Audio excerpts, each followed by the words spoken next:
আসসালামু আলাইকুম বন্ধুরা, সবাইকে সিস্টার্স কিচেনে স্বাগতম। আবারও একটি নতুন ভিডিও নিয়ে আপনাদের মাঝে চলে এসেছি। আজকের রেসিপি হলো খলনা মাছ রান্না, তো দেখতে থাকুন। প্রথমে চুলায় কড়াই বসিয়ে দিয়েছি। কড়াই গরম হয়ে গেছে, পরিমাণ মতো সয়াবিন তেল দিয়ে দিলাম। তেল গরম হয়ে গেছে, কুচিয়ে রাখা পেঁয়াজগুলো দিয়ে দিব, স্বাদ মতো লবণ দিয়ে দিব, পরিমাণ মতো আদা রসুন বাটা দিয়ে দিব, পরিমাণ মতো হলুদ মরিচের গুঁড়ো দিয়ে সুন্দরভাবে মশলাগুলো কষিয়ে নিতে হবে। গোটা চারেক কাঁচামরিচ দিয়ে দিব, কেটে রাখা আলুগুলো দিয়ে সুন্দরভাবে মিশিয়ে নিতে হবে। সামান্য একটু পানি দিয়ে দিব আলুগুলো সিদ্ধ হওয়ার জন্য। তো দেখতেই পারছেন আলুগুলো খুব ভালোভাবে সিদ্ধ হয়ে গেছে। কেটে রাখা টমেটোর টুকরোগুলো দিয়ে সামান্য নেড়ে নেব, তারপর পরিমাণ মতো ঝোলের পানি দিয়ে দিব।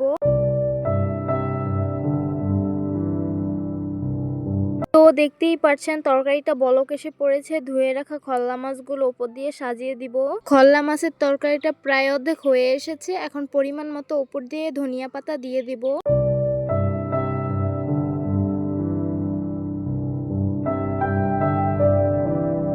আমাদের খলনা মাছের তরকারিটা কিন্তু হয়ে গেছে। এখন নামিয়ে পরিবেশন করে নেব। তো গরম গরম খলনা মাছগুলো পরিবেশন করে নিলাম। দেখতে খুবই লোভনীয় লাগছে আর খেতে কিন্তু খুবই মজা লাগে নদীর খলনা মাছ।